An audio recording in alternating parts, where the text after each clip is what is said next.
কোরআনকে আল্লাহ সুবহানাহু তাআলা মানুষের জন্য হেদায়েত স্বরূপ বলেছেন। আল্লাহ সুবহানাহু তাআলা বলেননি যে আমি আপনার জন্য হেদায়েত স্বরূপ। আল্লাহ বলেননি যে আব্দুর রাজ্জাক বিন ইউসুফ আপনার জন্য হেদায়েত স্বরূপ, ডক্টর জাকির নায়েক আপনার জন্য হেদায়েত স্বরূপ। তথা একজন জাকির নায়েকের বক্তব্য শুনে, একজন আব্দুর রাজ্জাক বিন ইউসুফের বক্তব্য শুনে যত মানুষ হেদায়েত হয়েছে, কোরআন যদি সঠিকভাবে মানুষ বুঝে পড়ে তার চেয়ে হাজারো লাখো কোটি গুণ মানুষ হেদায়েত হবে। এই ক্ষমতা, এই শক্তি, এই পাওয়ার কোরআনের মধ্যে আছে।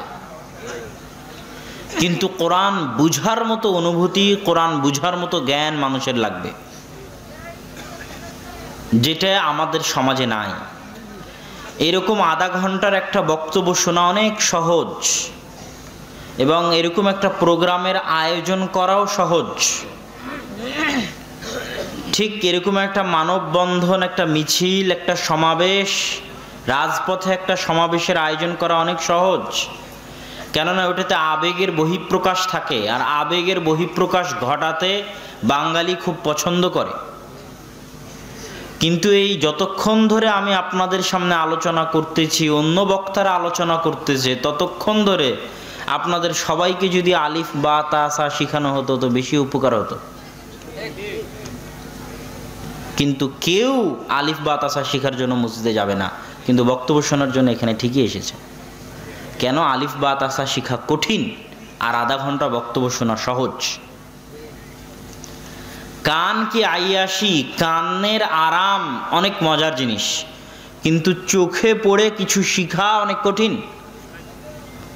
চোখে পড়ে দুটো হাদিস মুখস্থ করা, দুটো আয়াত মুখস্থ করা, দুটো দোয়া মুখস্থ করা অনেক কঠিন, কিন্তু ওটের মধ্যেই আসল অগ্রগতি নিহিত আছে, ওটের মধ্যেই আসল উন্নতি নিহিত আছে। এরকম আধা ঘন্টা, 1 ঘন্টা, 4-5 ঘন্টা বক্তব্য দিয়ে আপনাদের যতটুকু না উপকার হবে, আপনাদের একজনকে যদি কোরআন শিখানো যায়, কোরআন বুঝানো যায়, কোরআন ধরিয়ে দেওয়া যায়, তো তার চেয়ে 1000 গুণ বেশি উপকার হবে। কিন্তু সমাজের মানুষ দেখবেন এই জিনিসটার গুরুত্ব বোঝে না, শিখার বেলায় কেউ নেই। ইবনে তাইমিয়া রাহিমাহুল্লাহ বলছেন যে মুসলিম উম্মার জন্য আরবি ভাষা শিক্ষা করা ফরজ। কেন ফরজ? কোরআন বুঝা ফরজ। আর কোরআন বুঝতে পারবে না আরবি না শিখলে। ও ডাক্তার হোক, ইঞ্জিনিয়ার হোক, এমপি হোক, মন্ত্রী হোক, ওকে কোরআন শিখে বুঝে তারপরে ডাক্তার হতে হবে। কোরআন শিখে বুঝে তারপরে ইঞ্জিনিয়ার হতে হবে। কোরআন শিখে বুঝে তারপরে এমপি মন্ত্রী হতে হবে। মুসলমান কোরআন না শিখে মারা যেতে পারে না। লা তামুতুন্না ইল্লা ওয়া আনতুম মুসলিমিন। তোমরা মারা যেও না মুসলমান না হয়ে, তোমরা মারা যেও না কোরআন না শিখে। আপনাদের কারো মৃত্যুবরণ করা উচিত নয় কি না শিখে বলেন তো? কোরআন না শিখে।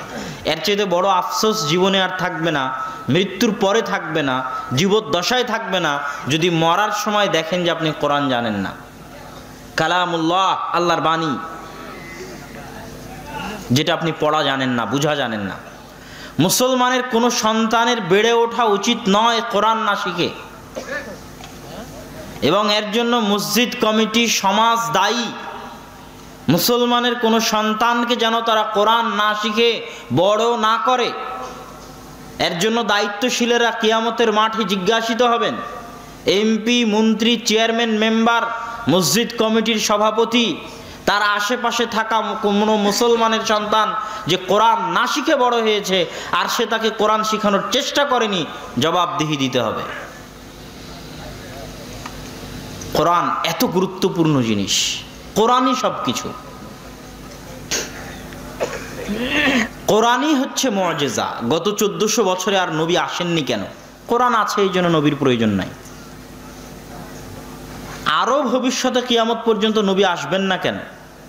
মুসা আলাইহিস সালাতু ওয়াস সালাম চলে গেছেন, তার লাঠিও চলে গেছে। ঈসা আলাইহিস সালাতু ওয়াস সালাম আসমানে গেছেন, তিনি মানুষের গায়ে হাত দিলে মৃত জীবিত হয়ে যেত, অন্ধ ব্যক্তির চোখ স্পর্শ করলে চোখ হয়ে যেত, চক্ষুস্মান হয়ে যেত। তিনি নাই, তার মুজিজাও নাই। কি দেখে তিনি মানুষকে ইসলামের দিকে নিয়ে আসবেন? মুসা আলাইহি ওয়াসসালাতু ওয়াসসালামের লাঠি নাই, যেটা দেখে মানুষ আল্লাহর ক্ষমতা, আল্লাহর শক্তি বুঝবে। তাহলে মুহাম্মদ সাল্লাল্লাহু আলাইহি ওয়াসাল্লাম চলে গেলেন, কিয়ামত পর্যন্ত আর নবী আসবে না, তো কি দেখে মানুষ মুসলমান হবে? কোরআন। এটাই আল্লাহ রাসূলের মুজিজা, চিরস্থায়ী চিরন্তন মুজিজা, যার একটা অক্ষর, একটা বর্ণের হেফাজতের দায়িত্ব আল্লাহ সুবহানাহু ওয়া তাআলা নিয়েছেন। আমি ভালো না খারাপ এর জন্য সাক্ষীর দরকার আছে, অমুক সত্য বলছে না মিথ্যা বলছে এর জন্য সাক্ষীর দরকার আছে, কিন্তু কোরআন সত্য না মিথ্যা এর জন্য সাক্ষীর প্রয়োজন নাই। কোরআন নিজেই দলিল, কেন কোরআন নিজে চ্যালেঞ্জ করেছে যে আমার ভিতরে যদি কোনো সন্দেহ মনে হয় তাহলে আমার মতো একটা আয়াত সারা পৃথিবীর সব মানুষ আর সব জিন মিলে তৈরি করে দেখাও। এখন পর্যন্ত কোরআনের এই চ্যালেঞ্জ গ্রহণ করার সাহস কেউ দেখায়নি, কেন কোরআন হচ্ছে আল্লাহ সুবহানাহু ওয়া তাআলার বাণী। এটাই কোরআনের মুজিজা। আপনি যদি কোরআন না বুঝেন তাহলে আল্লাহ সুবহানাহু ওয়া তাআলাকে চিনতে পারবেন না, আপনার সাথে আল্লাহর কানেকশন হবে না, আপনার সাথে আল্লাহর যোগাযোগ হবে না, আপনার সাথে আল্লাহর সম্পর্ক তৈরি হবে না, আপনি আল্লাহর দরবার থেকে বিতাড়িত থাকবেন, আল্লাহর রহমত থেকে বঞ্চিত থাকবেন, আল্লাহর দয়া থেকে বঞ্চিত থাকবেন। ওই মানুষের জীবন জীবনই নয় যে মানুষের সকাল শুরু হয় না কোরআন দিয়ে, সে দিন শেষ হয় না কোরআন দিয়ে, দিন শুরু হয় না কোরআন দিয়ে, তার বেঁচে থাকার কুকুর শ্রীগালের বেঁচে থাকা সমান। কেননা কোরআনবিহীন জীবন বরকতবিহীন জীবন, কোরআনবিহীন জীবন বরকতবিহীন জীবন। যে জীবনে কোরআন নাই সেই জীবনে বরকত নাই, যে ঘরে কোরআন নাই সেই ঘরে বরকত নাই, যে ঘরে কোরআন পড়া হয় না ওই ঘর কবরের মতো অন্ধকার, যে বাড়িতে কোরআন পড়া হয় না ওই বাড়ি কবরের মতো অন্ধকার। যে জীবনে কোরআন নাই সেই জীবন অন্ধকার জীবন, বৃথা জীবন, 16 আনাই বৃথা জীবন। আপনার জীবনে যত দুঃখ, যত কষ্ট, যত অশান্তি, যত ঝামেলা, যত প্রবলেম, যা কিছু আপনি আপনার ব্যক্তিগত, পারিবারিক, সামাজিক জীবনে ফেস করেন, পরিবারে শান্তি নাই, ছেলে কথা শোনে না, বউ পরকিয়া করে, আপনার ব্যক্তিগত জীবনে শান্তি নাই, ব্যবসায় লস, সফল হতে পারেন না, অনেক প্রবলেমের মধ্যে আছেন। প্রত্যেক মানুষের জীবনে সমস্যা আছে। এই সমস্যা থাকার পিছনে দুইটা কারণ, হয় আল্লাহর পরীক্ষা আর না হয় আপনার জীবনে বরকত নাই। হয় আল্লাহর পরীক্ষার নয় আপনার জীবনে কি নাই? বরকত নাই। বরকত না থাকার কারণে আপনারা যে দশা, বরকত না থাকার কারণে আজকে আপনার এই অবস্থা। বরকত কোথায় থেকে, কেন নাই বরকত? কোরআন নাই। কেননা সকল বরকতের উৎস কোথায় বলেন তো? আল্লাহ সুবহানাহু ওয়া তাআলা। বরকত একমাত্র আসে কার পক্ষ থেকে? আল্লাহর পক্ষ থেকে। আল্লাহ এবং আল্লাহর সাথে সংশ্লিষ্ট যা কিছু আছে সবই বরকত। আল্লাহর সাথে সংশ্লিষ্ট যেমন আল্লাহর নাম, আল্লাহর নাম এটা আল্লাহর জাত, আল্লাহর সত্তার সাথে সম্পৃক্ত, যে আল্লাহ সুবহানাহু ওয়া তাআলা, এই নামটা আল্লাহর নাম, এই নাম দিয়েও বরকত হাসিল করতে পারবেন আপনি। রাসূল সাল্লাল্লাহু আলাইহি ওয়াসাল্লাম বলেছেন, ইদা আকালা আহাদুকুম, যখন তোমাদের কেউ খায় কিন্তু আল্লাহর নাম স্মরণ করে না, আকালা মাহু শয়তান, তার সাথে শয়তানও খায়। আর যখন আচরণ করলে বরকত হবে, এটা আল্লাহর নামের গুরুত্ব। রাসূল সাল্লাল্লাহু আলাইহি ওয়াসাল্লাম বলছেন, যখন তোমাদের কেউ বাড়িতে প্রবেশ করে এবং আল্লাহর নাম স্মরণ না করে, আল্লাহর একটা নাম হচ্ছে আসসালাম, আল্লাহর একটা নাম কি? সালাম। এটা আল্লাহর একটা নাম, শান্তি, সকল শান্তির উৎস আল্লাহ সুবহানাহু ওয়া তাআলার পক্ষ থেকে। বাড়িতে প্রবেশ করার সময় যে আল্লাহর নাম নিবে না, মানে আসসালামু আলাইকুম বলবে না, তখন শয়তান বলে, এই শোনো, এই বাড়িতে প্রবেশ করার সময় আল্লাহর নাম নেওয়া হয়নি, আসসালামু আলাইকুম বলা হয়নি, এই বাড়ি তোমাদের থাকার জায়গা, এই বাড়ি তোমাদের খাবারের জায়গা, এই বাড়িতে থাকো আর খাও। তাহলে যে বাড়ি শয়তানের আড্ডাখানা, ওই বাড়িতে থেকে আপনি হেদায়েত পেতে পারবেন? ওই বাড়িতে থেকে আপনি বরকত লাভ করতে পারবেন? আপনার বাড়ি তো শয়তানের আড্ডাখানা। না বিসমিল্লাহ বলে আপনার স্ত্রী সন্তানকে দুধ খাইয়েছে, না আপনি খাবার খেয়েছেন, না সালাম দিয়ে প্রবেশ করেছেন। বাড়িতে আরো এক কারণে শয়তান আছে, আরো একটা কারণ, সেটা হচ্ছে বাড়িতে ছবি মূর্তি আছে। লা তাদখুলুল মালাইকাতু ফি বাইতিন, ওই বাড়িতে ফেরেশতা প্রবেশ করে না যে বাড়িতে ছবি থাকে, মূর্তি থাকে, কুকুর থাকে। আর যে বাড়িতে আল্লাহর ফেরেশতা প্রবেশ করে না, ওই বাড়িতে রহমত বরকত থাকতে পারে না, ওই বাড়িতে শয়তানই থাকবে। আর যে বাড়িতে শয়তান থাকবে ওই বাড়িতে শান্তি থাকবে না, ওই বাড়ির মানুষ হেদায়েত পেতে পারে না, ওই বাড়ির মানুষ ফজরের সালাত জামাতে আদায় করতে পারে না, ওই বাড়ির মানুষের কোরআন পড়ার ভাগ্য হবে না। ওই বাড়ির মানুষের 16 আনাই জীবন বৃথা। আগে শয়তানকে বাড়ি থেকে তাড়াতে হবে। শয়তান তো সকল অনিষ্টের মূল। ওই যে পৃথিবী সৃষ্টির ঘটনা শোনাচ্ছিল আব্দুর রহমান আদম আলাইহিস সালামের ঘটনা, যে আল্লাহ ইবলিসকে শত্রু বানিয়ে দিলেন, চিরন্তন শত্রু। এটা একটা গেমের মতো, খেলার মতো। যখন মানুষ, যুবক ছেলেপেলে যখন গেমের মধ্যে ঢুকে তখন ভিলেন থাকে। ভিলেন না থাকলে গেম খেলে তো মজা নাই। আল্লাহ সুবহানাহু ওয়া তাআলা আপনাকে পৃথিবীতে পাঠিয়েছেন আবাসান, এমনি নয় যে একটা ছোট বাচ্চা মূর্তি তৈরি করলো, একটা নদীর পাশে একটা বালুক দিয়ে ঘর তৈরি করলো আর পা দিয়ে ভেঙে দিল। এরকম অনর্থক সৃষ্টি আল্লাহ করেন না। আজকে এখানে এত বড় একটা অনুষ্ঠান হচ্ছে, এই অনুষ্ঠানের গুরুত্ব আছে। গুরুত্ব আছে দেখেই রাজশাহী থেকে আমাদেরকে আসা লেগেছে 7 ঘন্টার সফর করে। গুরুত্ব আছে দেখেই চেয়ারম্যান সাহেব উপস্থিত আছেন। গুরুত্ব আছে দেখে আপনারা উপস্থিত আছেন। টাইম টেবিল আছে, নিয়ম কানুন আছে, ক্যামেরা আছে, সব কিছু আছে। আপনি একটা প্রোগ্রাম করেন, এত গুরুত্ব। আর আল্লাহ মানুষ সৃষ্টি করবে, কোনো গুরুত্ব নাই, কোনো নিয়ম কানুন নাই, কোনো আনুষ্ঠানিকতা নাই, কোনো সিস্টেম নাই। আল্লাহ সুবহানাহু ওয়া তাআলা মানুষ সৃষ্টি করেছেন সবচেয়ে গুরুত্ব দিয়ে, এবং প্রত্যেকটা পদে পদে আল্লাহ আনুষ্ঠানিকতা রেখেছেন।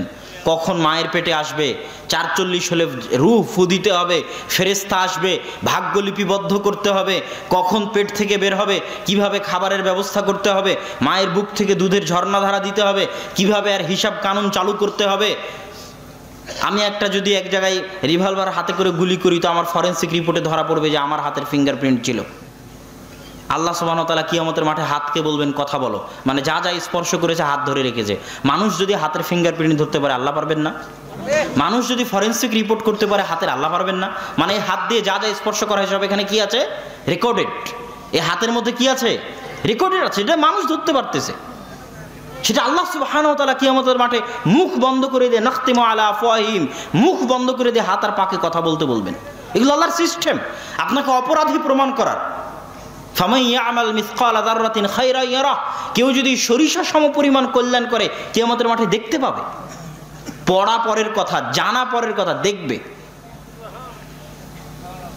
তথা আল্লাহ সুবহানাহু ওয়া তাআলা আপনি যা করছেন সবকিছু আল্লাহ সুবহানাহু ওয়া তাআলা পর্যবেক্ষণ করছেন। আর এই জমিন ভয়ঙ্কর যন্ত্র, জমিন হচ্ছে সবচেয়ে ভয়ঙ্কর যন্ত্র। আপনি মনে করছেন জমিন এমনি, আপনি জমিনে একটা ধান লাগান, দেখবেন ধানের গাছ হবে, হবে না? তাহলে জমিন এমনি না? জমিনের কিছু আছে? আছে, নাহলে ধানের গাছ কেমনে হয়? ওখানে একটা বীজ বপন করলে গাছ কেমনে হচ্ছে? মানে জমিনের কিছু আছে। এই জমিন ভয়ঙ্কর। যে জমিন গাছ উৎপন্ন করতে পারে, সেই জমিন সবকিছু রেকর্ড করে রাখছে, কিয়ামতের মাঠে কথা বলবে। আল্লাহ সুবহানাহু ওয়া তাআলা সূরা জিলজালের মধ্যে বলেছেন, ইয়াউমাইযিন তুহাদ্দিসু আখবারাহা বিআন্না রাব্বাকা আওহা লাহা। আজ কিয়ামতের মাঠে জমিন কথা বলবে, সবচেয়ে ভয়ঙ্কর যন্ত্র। যা যা পৃথিবীতে ঘটছে সব রেকর্ডেড। সুতরাং আল্লাহ আপনাকে এমনি সৃষ্টি করেননি, অনর্থক সৃষ্টি করেননি। আপনার সব কিছুই আল্লাহ সুবহানাহু ওয়া তাআলা পর্যবেক্ষণের ব্যবস্থা করেছেন। আপনার সাথে 2 জন ফেরেশতা দিয়েছেন। আপনার সাথে একজন বন্ধু ফেরেশতা আর একজন বন্ধু শয়তান, কারিনান। একটা মানুষ জন্মের পর থেকে 2 জন সাথে থাকে সব সময়। আর শয়তানের সাথে মানুষের সম্পর্ক জন্মগত সম্পর্ক। শয়তানের সাথে মানুষের সম্পর্ক কি? জন্মগত। রাসূল সাল্লাল্লাহু আলাইহি ওয়াসাল্লাম হাদিসে বলছে, যখন বাচ্চা জন্ম নেয় তখন বাচ্চা যে কাঁদে, হাত্তা ইয়াস্তাহিল্লা সারিখান, কেঁদে ওঠে, চিৎকার করে ওঠে, মা মিন মাউলুদিন, এমন কোনো আদম সন্তান নেই, ইল্লা ইয়ামাসসুহু শাইতান, যাকে শয়তান স্পর্শ করেনি, গুতা দেয়নি, আঘাত করেনি, এমন কোনো আদম সন্তান নেই। শয়তানের আঘাতের কারণে আদম সন্তান কেঁদে ওঠে, ইল্লা মারিয়াম ওয়া ইবনুহু ঈসা, তবে মারিয়াম এবং তার সন্তান ঈসা বাদে, তাদেরকে শয়তান স্পর্শ করেনি। বাকি সকল আদম সন্তানকে জন্মের পর শয়তান স্পর্শ করেছে, শয়তানের স্পর্শে মানুষ কেঁদেছে। তাহলে শয়তানের সাথে মানুষের সম্পর্ক কি? জন্মগত। শয়তান বাস্তব জিনিস। রাসূল সাল্লাল্লাহু আলাইহি ওয়াসাল্লাম বলছেন, এমন কোনো আদম সন্তান নেই যার 2টা বন্ধু নাই, একটা শয়তান বন্ধু আর একটা ফেরেশতা বন্ধু। এবং শয়তান এত ভয়ঙ্কর, এত ভয়ঙ্কর যে আপনার হৃদয়ের উপর প্রভাব বিস্তার করার ক্ষমতা আল্লাহ সুবহানাহু ওয়া তাআলা একমাত্র শয়তানকেই দিয়েছেন। আপনার স্ত্রীরও এই ক্ষমতা নাই যে আপনার হৃদয়ের উপর প্রভাব বিস্তার করবে। আপনার সন্তান সন্ততিরও এই ক্ষমতা নাই যে আপনার হৃদয়ের উপর প্রভাব বিস্তার করবে। যেই ক্ষমতা আল্লাহ শয়তানকে দিয়েছেন, আপনার হৃদয়ের প্রভাব বিস্তার করবে, আপনাকে খারাপ পথে নিয়ে যাবে, আপনার অন্তরে খারাপ কথা দিবে। আপনি আপনার শত্রুকে চিনতে পারেননি, এই জন্য আপনি ভুল পথে আছেন। শয়তান হচ্ছে আপনার সবচেয়ে সবচেয়ে বড় শত্রু রাসূল সাল্লাল্লাহু আলাইহি ওয়াসাল্লাম, এবং সিরাতে মুস্তাকিমে আসার পথে সবচেয়ে বড় বাধা হচ্ছে শয়তান। আল্লাহ সুবহানাহু ওয়া তাআলা পবিত্র কোরআন মাজিদে ফাবিমা আগওয়াইতানি লাআকুদান্নাহুম সিরাতাকাল মুস্তাকিম, আমি আদম সন্তানকে সিরাতে মুস্তাকিমে আসতে বাধা দিব তার ডানে থেকে, তার বামে থেকে, তার সামনে থেকে, তার পিছনে থেকে আদম সন্তানকে সিরাতে মুস্তাকিমে আসতে দিব না। সিরাতে মুস্তাকিমে আসা এত সহজ নয়। যে সিরাতে মুস্তাকিমের কথা আল্লাহ 5 ওয়াক্ত সালাতে বলতে বলেছেন, ওই সিরাতে মুস্তাকিম অনেক দামি জিনিস, অনেক গুরুত্বপূর্ণ জিনিস।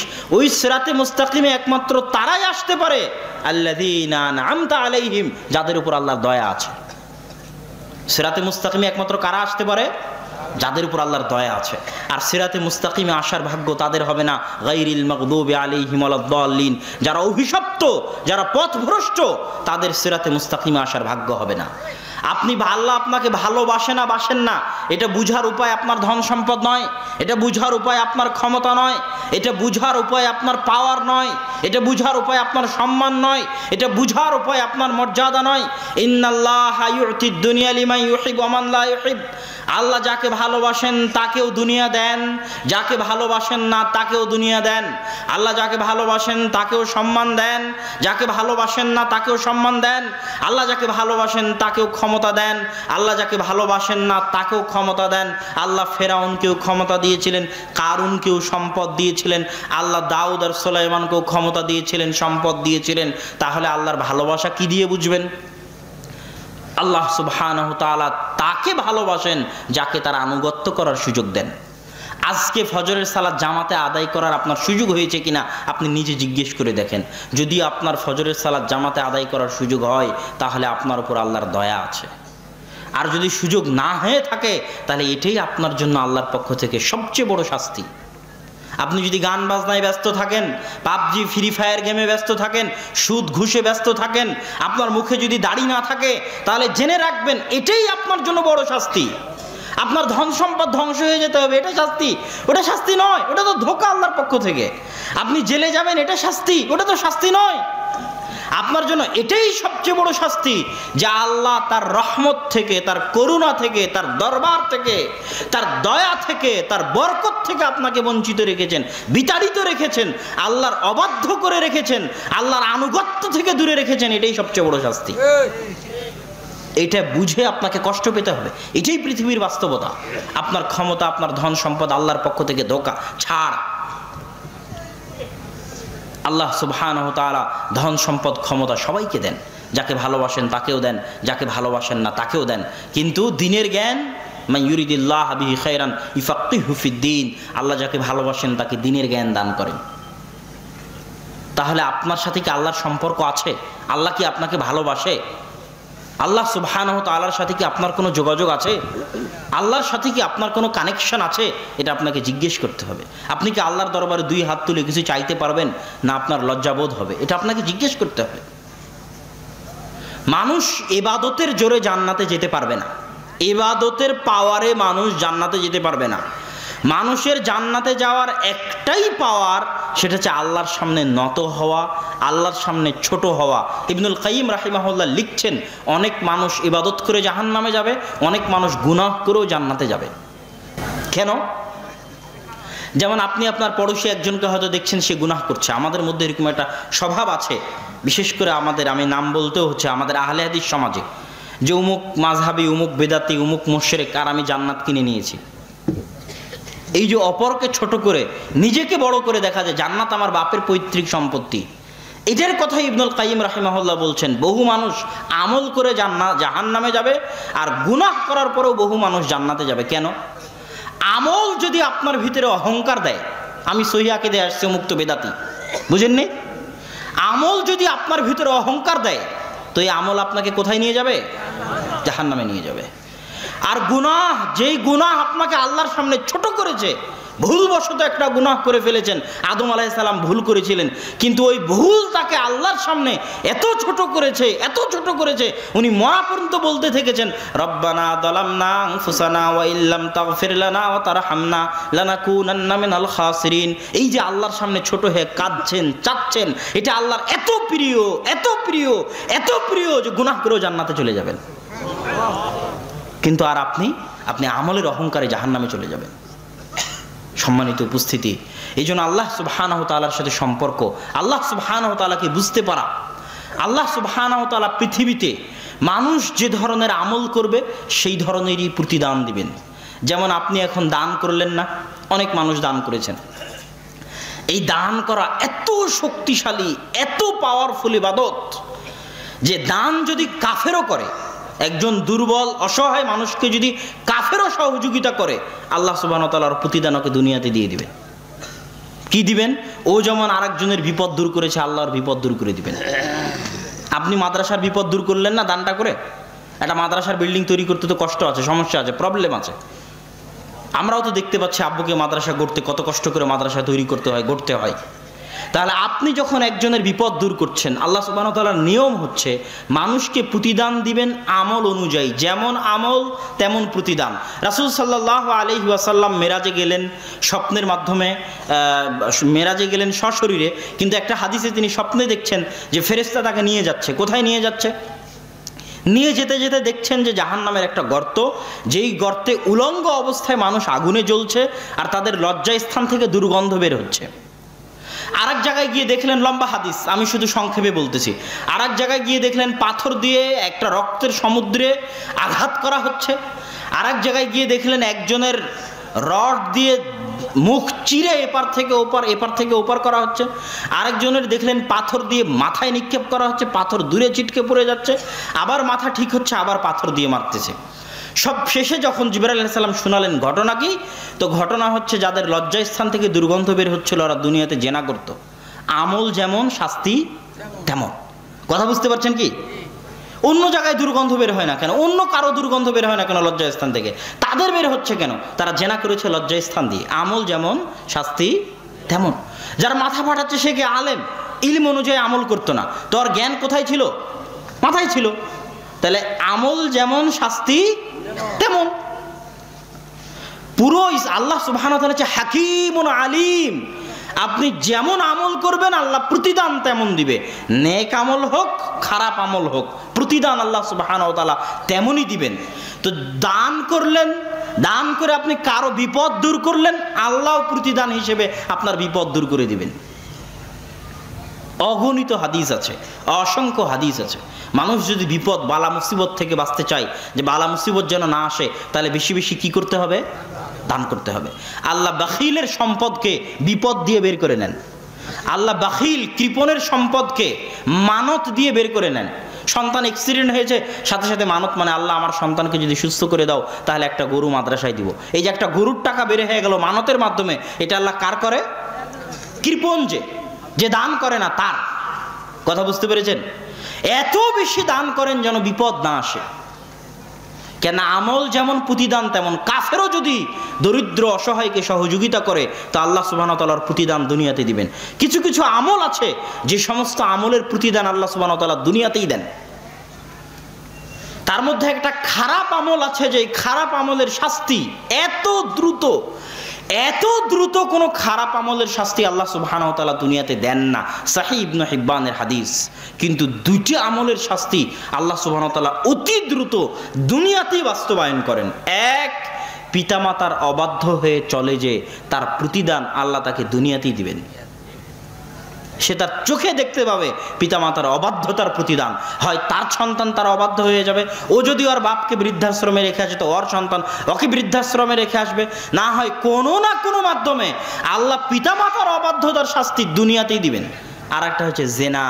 আল্লাহ জেনার শাস্তি দুনিয়াতেই দিবেন। হয় ভয়ঙ্কর রোগ হবে, ভয়ঙ্কর ব্যাধি হবে, না হয় দারিদ্রতা দেখা দিবে। কোনো না কোনো মাধ্যমে আল্লাহ সুবহানাহু ওয়া তাআলা জেনার শাস্তি দুনিয়াতেই দিবেন। প্রত্যেকটা অ্যাকশনের রিয়াকশন আছে, প্রত্যেকটা কাজের পাল্টা প্রতিক্রিয়া আছে। আমি ঠেলছি, মাইকটা দূরে চলে যাচ্ছে। আমি পাতা উল্টাচ্ছি, পাতা উল্টাচ্ছে। আমি টেবিল ঠেলছি, টেবিল দূরে চলে যাচ্ছে। আপনি যা করবেন তার রিয়াকশন থাকবে, পৃথিবীতে হবে, আপনার নিজের জীবনে হবে, পৃথিবীতেও হবে। যখন ঈসা এবং ইমাম মাহদি আসবেন, 7 বছর আদল ন্যায়পরায়ণের শাসন যখন দুনিয়াতে কায়েম করবেন, তখন একটা গরুর দুধ খাবে একটা গ্রাম, একটা বংশ, একটা ডালিম খাবে একটা গ্রাম, একটা বংশ। কেন? এতদিন পৃথিবীতে মানুষের গুনাহের কারণে পৃথিবীতে বরকত ছিল না, পৃথিবীতে রহমত ছিল না। এই জন্য গরুর দুধে, জমির ধানে, ডালিমে বরকত হয়নি, উঠে গেছে মানুষের গুনাহের কারণে। পৃথিবীতে শাস্তি এসেছে, ভূমিকম্প এসেছে, জলোচ্ছ্বাস এসেছে মানুষের পাপের কারণে। কিন্তু যখন তারা ন্যায়পরায়ণতার শাসন কায়েম করবেন, মানুষ যখন আল্লাহর জিকির আজকার করবে, তখন জমিন তার সব রহমতের দরজা, সব বরকতের দরজা উন্মোচন করে দিবে। আসমান এবং জমিনে অগণিত অসংখ্য রহমত বরকতের দরজা আছে। যে আল্লাহর তাওহীদ কায়েম করবে, আল্লাহ তার জন্য মুক্ত করে দিবে। কে জানতো মরুভূমির ওই সমস্ত ফকির মিসকিন যাদের কাছে কিছুই ছিল না, তাদের মরুভূমির নিচে আল্লাহ তেল দিয়ে দিবেন? কে জানতো?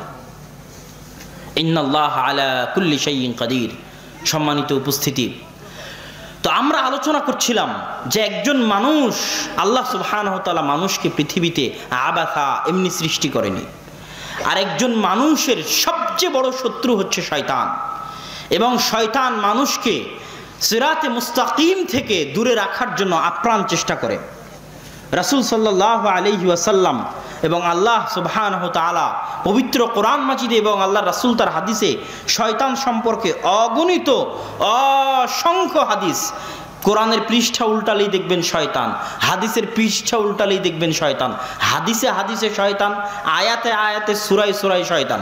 ওয়ালা তাত্তাবিউ খুতুওয়াতি শয়তান ইন্নাশ শাইতানা লাকুম আদুউম মুবিন। শুধু শয়তান। আউযু বিল্লাহি মিনাশ শাইতানির রাজিম, বিসমিল্লাহি আল্লাহুম্মা ইন্না আউযু বিকা মিনাল খুবুতি ওয়াল খাবাইস। শুধু শয়তান। ঘুমাতে যাবেন শয়তান, ঘুম থেকে উঠবেন শয়তান, বাড়িতে প্রবেশ করবেন শয়তান, খেতে বসবেন শয়তান, সর্বত্র শয়তান ওত পেতে বসে আছে আপনাকে পথভ্রষ্ট করার জন্য। আর শয়তানের ওই ওত পাতা থেকে বেঁচে থাকার নামই হচ্ছে পৃথিবীতে সিরাতে মুস্তাকিমে টিকে থাকা। রাসূল সাল্লাল্লাহু আলাইহি ওয়াসাল্লাম একটা বাস্তব উদাহরণ দিয়েছেন হাদিসের মাধ্যমে, যে মানুষ যখন ফজরের সময় ঘুমিয়ে থাকে, তখন শয়তান মানুষের কাঁধের কাছে গিয়ে বলে, নাম নাম ফারকুদ ইন্না লাইলাকা তাবিল। ঘুমিয়ে থাকো, রাত অনেক লম্বা, অনেক লম্বা রাত। তার ঘাড়ের কাছে শয়তান 3টে গিট দেয়। এটা আল্লাহ রাসূলের হাদিস। আপনি হয়তো মনে করতেছেন এত শীতের মধ্যে, ল্যাপের মধ্যে এত আরাম, এত মজা, কিন্তু আসলে এটা আপনার কাছে মনে হচ্ছে আরাম মজা, কিন্তু আসলে এটা শয়তান আপনাকে মনে করাচ্ছে। এইটা যখন আপনি বুঝতে পারবেন, তখন সঠিক রাস্তায় আসতে পারবেন। আর যখন মনে করবেন আপনার নিজের আরাম, নিজের মজা, নিজের আয়েশ, তখন আর আসতে পারবেন না। যে গেম নিজের মজার জন্য খেলছেন, যে গান নিজের আরামের জন্য শুনছেন, এটা আসলে শয়তান শোনাচ্ছে। এই কান, এই চোখ, এই নাক, এগুলো প্রত্যেকটা হচ্ছে শয়তানের আক্রমণের রাস্তা। শয়তান মানুষের উপর আক্রমণ করে। এই চোখ দিয়ে শয়তান ওই জিনিস দেখাবে যেই জিনিস আল্লাহ পছন্দ করেন না। এই কান দিয়ে শয়তান ওই জিনিস শোনাবে যেই জিনিস শোনা আল্লাহ পছন্দ করেন না। এটা শয়তানের আক্রমণের রাস্তা। এই কান দিয়ে গান শুনবে, গান গিয়ে আঘাত করবে হৃদয়ে, হৃদয়ে কালো স্পট পড়বে, একটা একটা করে স্পট পড়তে পড়তে হৃদয় কালো হয়ে যাবে। আল্লাহুম্মা ইন্নী যালামতু নাফসি, হে আল্লাহ আমি আমার আত্মার উপর অত্যাচার করেছি। গুনাহ করতে করতে, কালো স্পট পড়তে পড়তে অন্ধকার হয়ে গেছে, আমি আমার আত্মার উপর অত্যাচার করেছি। গুনাহ করা বলেই হয়নি, অত্যাচার। কেননা প্রত্যেকটা গুনাহ আত্মার উপর অত্যাচার, প্রত্যেকটা অন্যায় কাজ আত্মার উপর অত্যাচার। এই আত্মা ছটপট করে আল্লাহর সাথে সম্পর্ক তৈরি করার জন্য, আল্লাহর কাছে ফিরে যাওয়ার জন্য। আলা বিযিক্রিল্লাহি তাতমাইন্নুল কুলুব। আল্লাহর জিকিরে, আল্লাহর স্মরণে মানুষের আত্মাগুলো প্রশান্তি পায়, মানুষের আত্মাগুলো ঠান্ডা হয় আল্লাহর জিকির এবং আল্লাহর স্মরণে। এই আত্মার খাদ্য আল্লাহর জিকির, আল্লাহর স্মরণ। আল্লাহর জিকির আর আল্লাহর স্মরণের সবচেয়ে বড় মাধ্যম সালাত। মানুষ মনে করে জিকির মানে আল্লাহ আল্লাহ আল্লাহ, এটা মনে হয় জিকির। কোরআনের একটা আয়াত আছে, দেখবেন, আকিমিস সালাতা লিযিকরি। কোরআনের আয়াত। সালাত কায়েম করো কিসের জন্য বলেন তো? লিযিকরি, আমাকে স্মরণ করার জন্য। সালাত কায়েম করো আমার জিকিরের জন্য। মানে 5 ওয়াক্ত সালাত মানে 5 বার আল্লাহকে স্মরণ করা। 5 ওয়াক্ত সালাত মানে কি? 5 বার আল্লাহকে স্মরণ করা। এবং আপনার প্রত্যেক আমলের নেকি আপনি পাবেন আপনার হৃদয়ের অনুভূতির উপর ভিত্তি করে। দেখেন, 2টা হাদিস আপনাদের জানা আছে। একটা হাদিসে আল্লাহ রাসূল সাল্লাল্লাহু আলাইহি ওয়াসাল্লাম বলছেন, কেউ যদি আরাফার সিয়াম রাখে তাহলে 1 বছর আগের 1 বছর পরের গুনাহ মাফ হয়ে যাবে। আর কেউ যদি আশুরার সিয়াম রাখে তো 1 বছর আগের গুনাহ মাফ হয়ে যাবে। এখন কেউ যদি প্রতি বছর আরাফা আর আশুরার সিয়াম রাখে, তো একবার আরাফার সিয়াম রাখে, আগের বছর তো গুনাহ মাফ হয়েই আছে, তো পরের বার আবার আরাফার সিয়াম রাখে, আবার আগের বছরের গুনাহ কেমনে মাফ হয়? কথা মনে বুঝতে পারেননি? কথা কি বুঝতে পেরেছেন? প্রশ্ন আবার বলি, একদিন আরাফার সিয়াম মানে 1 বছর আগের আর 1 বছর পরের গুনাহ কি হয়ে গেছে? মাফ হয়ে গেছে। তাহলে এবছর আরাফার সিয়াম রেখেছি মানে আগামী 1 বছরের গুনাহ কি হয়ে আছে? মাফ হয়ে আছে। পরের বছর আবার যখন আরাফার সিয়াম রাখবো তখন আবার আগের 1 বছরের গুনাহ কিভাবে মাফ হবে? যে 1 বছর অগ্রিম মাফ আগের 1 বছরের সিয়ামের আগের একদিনের সিয়ামের কারণে হয়ে আছে। কথা কি বুঝতে পারছেন? তখন ইবনুল কাইয়িম রাহিমাহুল্লাহ উত্তরে বলছেন যে মানুষ খালি হাদিস শুনলো আর আমল করলো, যে কেউ যদি দিনে 5 ওয়াক্ত সালাত আদায় করে তাহলে 5 ওয়াক্ত সালাতের মাঝে যা আছে সব ক্ষমা হয়ে যাবে। হাদিস আছে না? হাদিস শুনলো আর হয়ে গেল? এই প্রত্যেকটা জিনিস নির্ভর করবে তার হৃদয়ের অনুভূতির উপর, তার ইখলাসের উপর, তার আন্তরিকতার উপর। রমাজানের সিয়াম তো সবাই রাখে, তার মানে কি সবার পূর্বের সব গুনাহ মাফ হয়ে যায়? হ্যাঁ, কত সিয়াম আলা নিবেন, কত মেয়ে নিবেন সিয়াম রেখেছে পর্দা করে বের হয়নি, আছে না? কত সিয়াম আলা নিবেন টিভির সামনে বসে থেকে গান বাজনা শুনতেছে, কত সিয়াম আলা নিবেন ইফতারি করতেছে মদ দিয়ে, বিড়ি দিয়ে, সিগারেট দিয়ে, আছে না? আছে। তাহলে এই যে আপনি আমল করতেছেন, এই আমলের নেকি, এই আমলের ফজিলত আপনার হৃদয়ের অনুভূতির উপর নির্ভর করবে। আপনার জিকির, আকিমিস সালাত লিযিকরি, আমাকে স্মরণ করার জন্য সালাত আদায় করো। 5 ওয়াক্ত সালাতে আপনি কতক্ষণ কতটুকু আল্লাহকে স্মরণ করতে পারতেছেন, এটার উপর নির্ভর করবে প্রতিদান, এটার উপর নির্ভর করবে আল্লাহ সুবহানাহু ওয়া তাআলার দয়া। তো মানুষের সবচেয়ে বড় দায়িত্ব, সবচেয়ে মহান দায়িত্ব আল্লাহর সাথে সম্পর্ক ছিন্ন না করা। মুসা, যাও ফেরাউনকে দাওয়াত দাও। ফেরাউন মহা অত্যাচারী, মহা অহংকারী, নরম ভাষায় ফেরাউনের সাথে কথা বলিও। আর শোনো, ওয়ালা তানিয়া ফি যিকরি, আমার সাথে সম্পর্ক ছিন্ন করিও না, জিকিরের মাধ্যমে আমাকে স্মরণ রাখিও। আমাকে কি করিও? স্মরণ রাখিও। তাহলে ওই মানুষের জীবনের কি মূল্য যার সাথে আল্লাহর সম্পর্ক নাই? যে 5 ওয়াক্ত সালাত আদায় করে না, ওর সাথে আল্লাহর কোনো সম্পর্ক নাই, কোনো কানেকশনই নাই, কোনো যোগাযোগই নাই। ও মুসলমান কিনা সন্দেহ আছে। 5 ওয়াক্ত সালাত আদায় প্রথম করি, প্রথম ইট, প্রথম ভিত্তি যেটার দ্বারা আল্লাহর সাথে বান্দার সম্পর্ক রক্ষা হয়। আপনার পিতা মাতা, আপনার ভাই বোন, বাপ মা, আত্মীয় স্বজন আপনাকে যতটা না ভালোবাসে, আপনার প্রতিপালক আল্লাহ আপনাকে তার চেয়ে বেশি ভালোবাসে।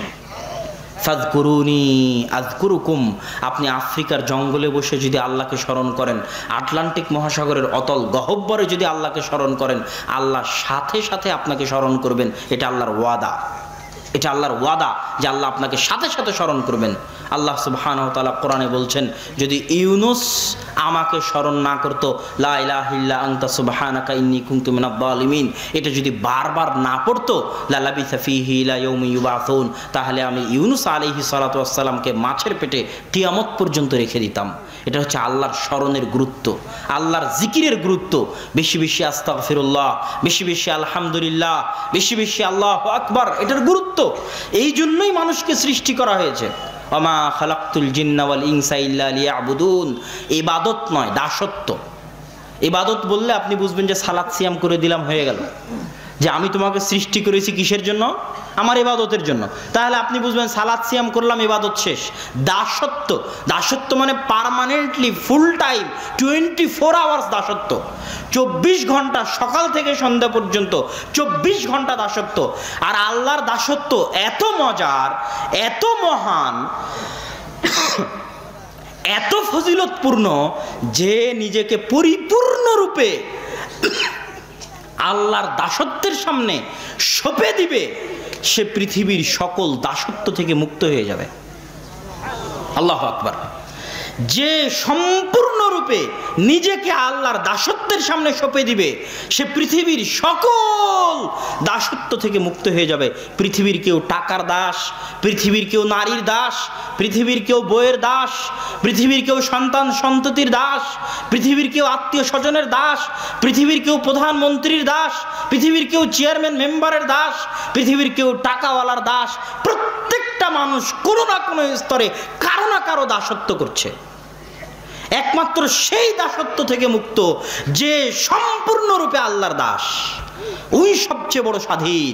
কিসের 1971 সালের আর 1947 সালের স্বাধীনতা? সব সবচেয়ে স্বাধীন, 100% স্বাধীন সে যে 100% আল্লাহর দাস, 100% আল্লাহর গোলাম। ইব্রাহিম যেমন। এই জন্য আমি বলেছি বহু বক্তব্যে, তাওহীদ যার ভিতরে আছে, ওই পারমাণবিক বম, ভয়ঙ্কর অস্ত্র, যে সম্পূর্ণরূপে 100% আল্লাহর গোলাম, ওকে পৃথিবীর কেউ থামাতে পারবে না। ও পারমাণবিক বমের চাইতে শক্তিশালী, অ্যাটম বমের চাইতে পাওয়ারফুল। কেন? ও হচ্ছে সবচেয়ে স্বাধীন, আর পৃথিবীর সবাই গোলাম। সবার পায়ে জিঞ্জির বাঁধা আছে, কোনো না কোনো কিছুর জিঞ্জির, চাকরির জিঞ্জির, বাপ মায়ের জিঞ্জির, সন্তান সন্ততির জিঞ্জির, বইয়ের জিঞ্জির, টাকার জিঞ্জির, ক্ষমতার জিঞ্জির, সবাই দাস, সবাই গোলাম, কেউ স্বাধীন নয়। একমাত্র স্বাধীন সেই যে ইব্রাহিমের মতো 100তে 100 আল্লাহর গোলাম। এই জন্য আল্লাহর আব্দ, আল্লাহর বান্দা হওয়া, এটাই সবচেয়ে মর্যাদার। এই জন্য আল্লাহ সুবহানাহু ওয়া তাআলা যখনই তার রাসূলকে ডেকেছেন তখন বান্দা বলে ডেকেছেন। আশহাদু আন্না মুহাম্মাদান আবদুহু ওয়া রাসূলুহু, যে মুহাম্মদ আমার বান্দা। কেন? বান্দা হওয়ার মধ্যে মুহাম্মদ সাল্লাল্লাহু আলাইহি ওয়াসাল্লাম যখন আল্লাহর দাস হয়ে গেলেন, তখন উনি পৃথিবীর সবচেয়ে শক্তিশালী রাজা, সবচেয়ে শক্তিশালী বাদশা। পৃথিবীর কিছুই তখন তার সামনে টিকতে পারবে না। কারো ক্ষমতা, কারো চোখ রাঙ্গানি, কোনো কিছুর ফিতনা, কোনো কিছুর বাধা, রিজিকের ভয়, রুজির ভয়। যে আল্লাহর বান্দা, আল্লাহ হচ্ছে আল গানি। আল্লাহ কি? আল্লাহ কি? গানি মানে কি বলেন তো? গানি মানে ধনী। যে এমপির ছেলে, ওর কি টাকার অভাবের ভয় আছে নাকি? হ্যাঁ? মুসা বিন শমসেরের যে ছেলে, ওর টাকার ভয় আছে নাকি? আর টাকার ভয় নাই তো। বসুন্ধরার মালিকের যে ছেলে, ওর টাকার ভয় আছে নাকি? আব্দুল্লাহ আল গানি, যে গানির বান্দা, গানির দাস, তার রিজিকের ভয় আছে নাকি? যে ধনীর বান্দা, ধনীর দাস, তার রুটির ভয় আছে নাকি? আল্লাহু আকবার। এই অনুভূতি যখন আসবে মানুষের মধ্যে, এই আবেগ যখন আসবে মানুষের মধ্যে, এই আবেগ নিয়ে, এই অনুভূতি নিয়ে, আল্লাহর বান্দা, আল্লাহর গোলাম হওয়ার আবেগ নিয়ে যখন মানুষ ইবাদত করবে, তখন সে ইবাদতের প্রতিফলন তার জীবনের 24 ঘন্টায় পাবে, পরকালেও পাবে। আর এগুলোর ক্ষেত্রে সবচেয়ে বড় শত্রু, মানুষের সবচেয়ে বড় শত্রু হচ্ছে শয়তান। রাসূল সাল্লাল্লাহু আলাইহি ওয়াসাল্লাম শয়তানের আক্রমণ থেকে বাঁচার জন্য কিছু দিক নির্দেশনা দিয়েছেন। তার মধ্যে 1 নম্বর দিক নির্দেশনা, এখানে আরেকটা কথা বলি। একজন সালাফ বলতেছেন যে আমার গীবত করে, আমি দেখেছি প্রত্যেক মানুষের শত্রু আছে। মানুষ মনে করে যে আমার গীবত করতেছে সে আমার শত্রু, যে আমাকে অপবাদ দিচ্ছে সে আমার শত্রু, যে আমার টাকা মেরে খেয়েছে সে আমার শত্রু, যে আমার জমি দখল করে নিয়েছে সে আমার শত্রু। ওই সালাফ বলছেন ফামান ইগতাবানি লাইসা বিআদুবি, যে আমার গীবত করে সে আমার শত্রু নয়। মান আখাযা মিন্নি শাইআন, যে আমার ধন সম্পদ দখল করে নিয়েছে সে আমার শত্রু নয়, যে আমার জমি দখল করে নিয়েছে সে আমার শত্রু নয়, বরং আমার শত্রু সে যখন আমি আল্লাহর দাসত্বে থাকি, তখন আমাকে আল্লাহর দাসত্ব থেকে ফিরাতে চায়, যে আল্লাহর দাসত্ব থেকে ফিরাতে চায় যে সে আমার শত্রু। আর এই শত্রুই হচ্ছে শয়তান। মানুষ যখন এই আসল শত্রুকে চিনতে পারবে, এই শয়তান মানুষের মধ্যেও আছে, এই শয়তান বাস্তবেও আছে। ফেরেশতার শয়তান কোনো কাল্পনিক জিনিস নয়। আল্লাহ পুরো পৃথিবীতে সঠিক সময়ে সূর্য উঠতেছে, সঠিক সময়ে রাত হচ্ছে, দিন হচ্ছে, শীত আসতেছে, সঠিক সময়ে বর্ষা হচ্ছে, কোথায় বৃষ্টি দেওয়া লাগবে, কোথায় মেঘ যাওয়া লাগবে, কোথায় কার জান কবজ করা লাগবে, কোথায় ভূমিকম্প, কোথায় অক্সিজেন, কোথায় করোনা ভাইরাস, কাকে আরোগ্য, কাকে অসুখ, সারা পৃথিবীর অগণিত কাজ দিয়ে আল্লাহ জুনুদুল্লাহ, আল্লাহর বাহিনী হচ্ছে ফেরেশতা। আর এই ফেরেশতার বিপরীতই হচ্ছে শয়তান, সারাদিন লেগে আছে আপনাকে পথভ্রষ্ট করার জন্য। আর এই শয়তানের খপ্পর থেকে রাসূল সাল্লাল্লাহু আলাইহি ওয়াসাল্লাম বলছেন, শোনো, ইদা তাইমা আহাদুকুম, যখন তোমাদের কেউ খাদ্য গ্রহণ করে এবং তার হাত থেকে কোনো খাদ্যের লোকমা পড়ে যায়, তাহলে সে যেন সেই লোকমাটা কুড়িয়ে নেয় এবং তার সাথে লেগে থাকা ময়লা দূরীভূত করে এবং সেটাকে যেন শয়তানের জন্য না ছেড়ে দেয়। আর শোনো, যখন তোমাদের কেউ খাদ্য গ্রহণ করে তখন যেন প্লেট চেটে যেন খাদ্য গ্রহণ করে, কেননা কেউ জানে না কোন দানায় কোন খাবারে বরকত রয়েছে, সেটা যেন সে শয়তানের জন্য না ছাড়ে। আর শয়তান থেকে বাঁচার জন্য রাসূল সাল্লাল্লাহু আলাইহি ওয়াসাল্লাম সবচেয়ে বড় যে নির্দেশনা, যেটা আজকে আমি আমার আলোচনার শেষের দিকে এসে আপনাদের জন্য করে যেতে চাই, সেটা হচ্ছে রাসূল সাল্লাল্লাহু আলাইহি ওয়াসাল্লাম বলছেন, মা মিন ক্বরিয়াতিন, এমন কোনো গ্রাম নেই, এমন কোনো অঞ্চল বা এলাকা নেই যেই গ্রামে মাত্র 3 জন মানুষ বসবাস করে, মাত্র 3 জন। আর ওই 3 জন মানুষ সালাত কায়েম করে না জামাতের সাথে। তিনজন একটা বাড়িতে আছে, তিনজন একটা কোম্পানিতে আছে, একটা অফিসে আছে, তিনের অধিক হলে তো কোনো কথাই নাই। অন্তত পক্ষে তিনজন কোনো মুসলমান এক জায়গায় আছে আর সেখানে জামাতের সালাত কায়েম করে না, ইস্তাহওয়াযা আলাইহিমুশ শয়তান, তাদের উপর শয়তান আক্রমণ করবে, তাদেরকে শয়তান ধরে ফেলবে, তাদেরকে শয়তান খেয়ে ফেলবে। শয়তান থেকে যদি বাঁচতে চাও, জামাতে সালাত কায়েম করো, মসজিদের সাথে সম্পৃক্ত থাকো, জামাতের সাথে সম্পৃক্ত থাকো। জেনে রাখো, শয়তান পালবিহীন ভেড়ার প্রতি আক্রমণ করে যেমন যেমন একটা সিংহ, একটা বাঘ পালবিহীন ছাগলের প্রতি আক্রমণ করে, জামাতবিহীন মানুষের প্রতি শয়তান ঠিক সেভাবে আক্রমণ করে। এই জামাত 5 ওয়াক্ত সালাতের জামাত, মসজিদ ভিত্তিক জামাত। মসজিদের সাথে আপনার সম্পর্ক নাই মানে আপনি দিনের রাস্তায় টিকতে পারবেন না। আজকে প্রোগ্রামে আসছেন, পরের বছর আসবেন, তারপরের বছর আপনাকে পাওয়া যাবে না। কেন? আপনার সম্পর্ক মসজিদের সাথে নাই। মসজিদের সাথে সম্পর্কই হচ্ছে ইমানের উপর টিকে থাকা, দ্বীনের উপর টিকে থাকা, জামাতের সাথে থাকা, মসজিদের সাথে সম্পর্ক। এই মসজিদের সাথে সম্পর্ক হচ্ছে সবচেয়ে গুরুত্বপূর্ণ জিনিস। মসজিদ হচ্ছে মারকাজুল ইলম, মারকাজুদ দাওয়া, জ্ঞানের কেন্দ্র, দাওয়াতের কেন্দ্র। মসজিদ একটা সংগঠনের চাইতে শক্তিশালী, মসজিদ একটা দলের চাইতে শক্তিশালী। মসজিদের সাথে সম্পৃক্ত থাকার মাধ্যমে নিজের ঈমানকে মজবুত রাখতে হবে। যত বেশি মসজিদের সাথে সম্পৃক্ত থাকবেন, শয়তানের প্ররোচনা, শয়তানের খপ্পর থেকে তত বেশি মুক্ত থাকতে পারবেন। তো সম্মানিত উপস্থিতি, আল্লাহ সুবহানাহু ওয়া তাআলা আমাদেরকে প্রথম যে আলোচনা শুরু করেছিলাম কোরআনের কথা দিয়ে, কোরআনের বাণী দিয়ে, যে কোরআনবিহীন জীবন বরকতবিহীন জীবন। আমরা যেন আজকে এখান থেকে এই ওয়াদা নিয়ে উঠতে পারি যে আমরা কোরআন শিখব, কোরআন পড়ব, এবং দ্বিতীয় ওয়াদা নিয়ে যেন আমরা উঠতে পারি যে আমরা মসজিদের সাথে সম্পর্ক রেখে, জামাতের সাথে সম্পর্ক রেখে আল্লাহ সুবহানাহু ওয়া তাআলাকে স্মরণ করার, আল্লাহ সুবহানাহু ওয়া তাআলার ইবাদত করার চেষ্টা করব। আমি জানি আপনারা দীর্ঘক্ষণ থেকে বসে আছেন, এই জন্য আমি আপনাদের ধৈর্যহারা, ধৈর্যচ্যুতি করতে চাচ্ছি না। বক্তব্যের শেষে কয়েকটি জরুরি কথা। 4-5 মার্চ সালাফি কনফারেন্স, আল জামিয়া সালাফিয়া, রূপগঞ্জ, নারায়ণগঞ্জ। আপনারা জানেন দেশের বড় বড় আলেম ওলামা সেখানে একত্রিত হয়, আপনাদের অবশ্যই সেখানে উপস্থিত হওয়ার জন্য দাওয়াত থাকলো। 2, মাসিক আল ইতিসাম। মাসিক আল ইতিসাম, অনেক গবেষক, অনেক আলেম ওলামা, অনেক মুফতি, তাদের পরিশ্রমের ভিত্তিতে প্রতি মাসে ফতোয়া বোর্ডের মাধ্যমে ফতোয়া বের হয়। এই মাসিক আল ইতিসাম পরিশ্রম করে আপনাদের জন্যই তৈরি করা হয়। মাসিক আল ইতিসামের সকলেই গ্রাহক, এজেন্ট হওয়ার চেষ্টা করবেন। অন্তত পক্ষে স্টেজ থেকে 1 কপি হলেও মাসিক আল ইতিসাম নিয়ে যাওয়ার চেষ্টা করবেন। তৃতীয়, আপনারা স্টেজে বিভিন্ন ধরনের বই পুস্তক পাবেন। মিন্নাতুল বারি আছে, আইনে রাসূল সাল্লাল্লাহু আলাইহি ওয়াসাল্লাম 10 অধ্যায় আছে, এবং আব্বুর লেখা নতুন একটি সালাতের বই, রাসূল সাল্লাল্লাহু আলাইহি ওয়াসাল্লামের সালাত বনাম প্রচলিত সালাত আছে। এই বইগুলো আপনারা সংগ্রহ করার চেষ্টা করবেন। আর আপনাদের যদি কোনো প্রশ্ন থাকে তাহলে ধীর স্থিরভাবে সেই প্রশ্নগুলোর উত্তর দেওয়ার আমি চেষ্টা করব ইনশাআল্লাহ। এই বলে আজকের সংক্ষিপ্ত বক্তব্য এখানেই শেষ করছি।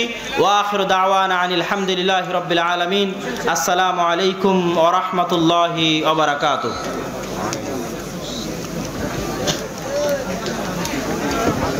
সাধারণত গ্রামগঞ্জে ও অনেক মসজিদ মাদ্রাসায় প্রসাব পায়খানার স্থানে অনেক মশা মাছি থাকে।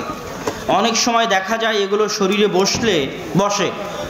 এখন প্রশ্ন হলো, নামাজ কি হবে না হবে না? এটা হচ্ছে যে যদি বুঝতে পারেন যে কোথায় বসতেছে, তাহলে সেই জায়গাটুকু পরিষ্কার করার সম্ভাবনা থাকলে করতে পারেন। আর যদি সম্ভাবনা না থাকে তাহলে আল্লাহ সুবহানাহু ওয়া তাআলা মানুষকে সাধ্যের বাইরে কোনো কিছু চাপিয়ে দেন না। যদি আমাদের সাধ্যের মধ্যে না হয় তাহলে এটা ধর্তব্য হবে না।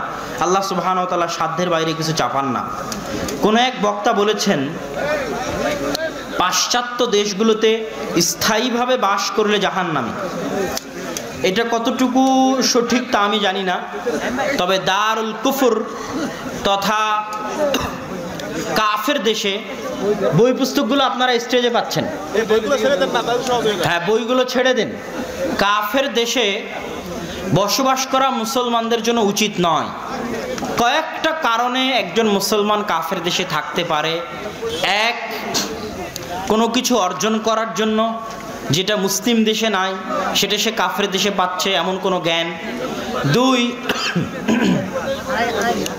কাফের দেশে সে দাওয়াতি কাজ করতে চায়, এই জন্য সে কাফের দেশে থাকতেছে, এটা একটা। আর 3 নাম্বার, কাফের দেশে দিন পালনে সে বাধাগ্রস্ত হয় না। যদি দিন পালনে বাধাগ্রস্ত হয় তাহলে হিজরত করতে হবে জরুরি ভিত্তিতে। যদি বিশ্বাস করতে চাইবে না আমাদের হানাফি ভাইয়েরা যে আসলেই কি আব্দুর রাজ্জাক বিন ইউসুফের ছেলে দারুল উলুম দেওবন্দে পড়েছে, না আসলেই দেওবন্দে কিছুদিন থেকে চলে এসেছে। আমি দারুল উলুম দেওবন্দ, যেটাকে তারা বলে আন্দার, মুফতি কাসেম নানুতুবির প্রতিষ্ঠা করা যে দেওবন্দ, আসলি দারুল উলুম দেওবন্দ, যেটার খ্যাতি বিখ্যাতি সারা দুনিয়ায় আছে, আমি সেই দারুল উলুম দেওবন্দে ভর্তি পরীক্ষায় অংশগ্রহণ করে চান্স পেয়ে ভর্তি হওয়া ছাত্র, এবং সেখান থেকে আমি 2 বছরে আমার দাওরায়ে হাদিস শেষ করেছি। এবং আমার ওখানকার প্রসিদ্ধ উস্তাদদের মধ্যে মুফতি সাঈদ আহমদ পালানপুরি, যিনি কিছুদিন আগে মারা গেলেন রাহিমাহুল্লাহ, এবং মুফতি হাবিবুর রহমান আজমি, মুফতি নিয়ামতুল্লাহ আজমি, যারা এখনো জীবিত আছেন হাফিজাহুমাল্লাহ, তারা হচ্ছেন আমার প্রসিদ্ধ উস্তাদ, এই আর কি। তো হানাফিদের নিকটে পড়েছি, কিন্তু সালাতের পদ্ধতি আমার মতোই ছিল।